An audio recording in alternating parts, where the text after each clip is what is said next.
I decided to grow my hair out. I think it looks pretty good.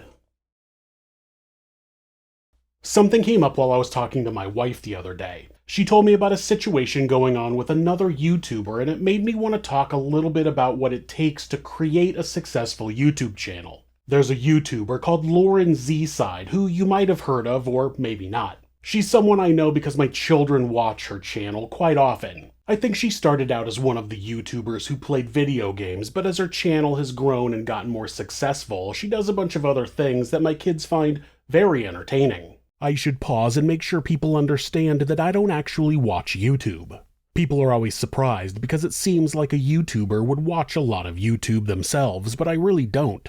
I didn't really set out to become a YouTuber though. I had a podcast which I started uploading to YouTube in audio-only format and eventually started making videos to go along with the podcast episodes. I just kind of gradually became a YouTuber through circumstance more than anything.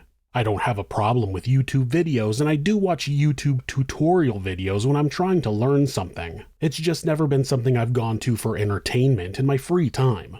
I have seen quite a bit of YouTube just based on proximity to my children though, so I'm familiar with channels like Lauren Z-Side, Dan TDM, and Unspeakable. Most of the time, when someone brings up another true crime channel in the comments, I have no idea what they're talking about. I'm gonna unpause now, I'm starting to go numb.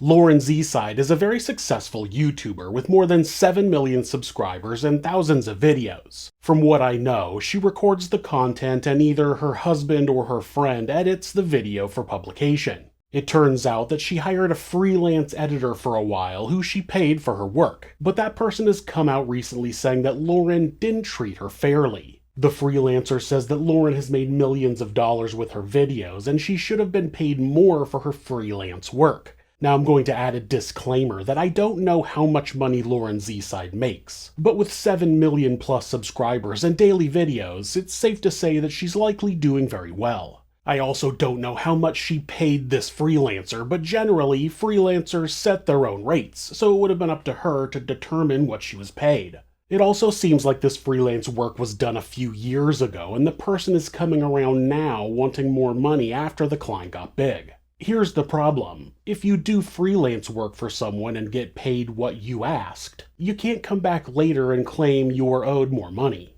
I plan on making a video where I talk about my process for making an episode of This Is Monsters. I want to gradually build up some footage of me working, but I just switched to a different video editing software, so it's going to take a week or so to be able to get what I want. I will say now though that I do use freelance writers. It's been less than a year that I've used freelancers, but I eventually grew to the point where I needed to hire people to at least write the bulk of the story. From there, I go over the story and make sure all the details are there and it has my sarcasm and style. Now, I pay my freelancers more than they ask for. I make decent money on YouTube, not Lauren Z-Side money, but decent money, and I want the freelancers to be well compensated. Now, if those stories caused my channel to grow more and I started making millions of dollars, I wouldn't feel compelled to go back and pay those freelancers more money. First, they were paid fairly at the time they were hired. Nobody can see the future, so we have to base the compensation on the current situation, but there's way more to it than that.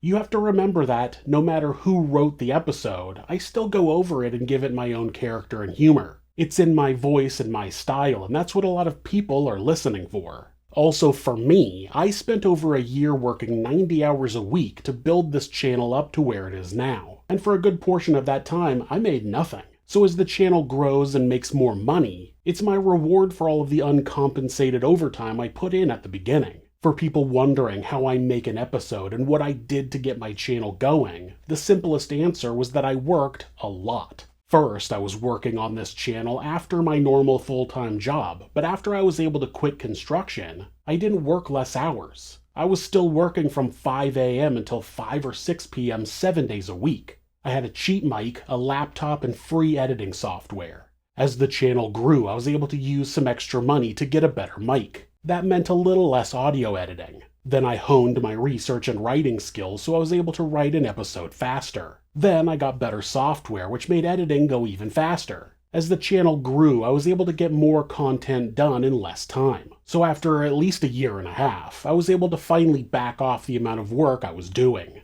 If you want to start anything from scratch and build it up, a YouTube channel, a bakery, a construction business, you're going to have to put in a ton of work at the beginning. I mean, is it impossible to work 40 hours a week and eventually have a successful business? Of course not, but it'll take forever. I started my channel in September of 2020 and I quit my job the following January, and I attribute that to sheer relentlessness on my part. I put in a ton of work that paid nothing for a little while. So that's the secret to my success, and I'm happy that I'm finally starting to be rewarded for that hard work. When I was in construction, I would hear workers complain that they were doing all the hard labor, but the boss was making all the money. And I would have to remind them that the boss put in years of their own hard work with very little pay in order to make the company successful in the first place. I think some people look at how much is being made right now and forget to consider how much uncompensated work went into making the company or YouTube channel or whatever successful in the first place. So, to all of my fans who are interested in learning how I grew my channel, that's my secret. And to Lauren Z's side, despite there being no chance in hell she'll ever actually see this, you've done nothing wrong. My kids have watched your channel for years, and I know you've busted your ass to get where you are. You deserve it. If you guys have any other questions about me personally, my channels, or my upcoming move to the Netherlands, please leave them in the comments. If you like this channel, hit subscribe and you can continue on this journey with me. Thanks, and be safe.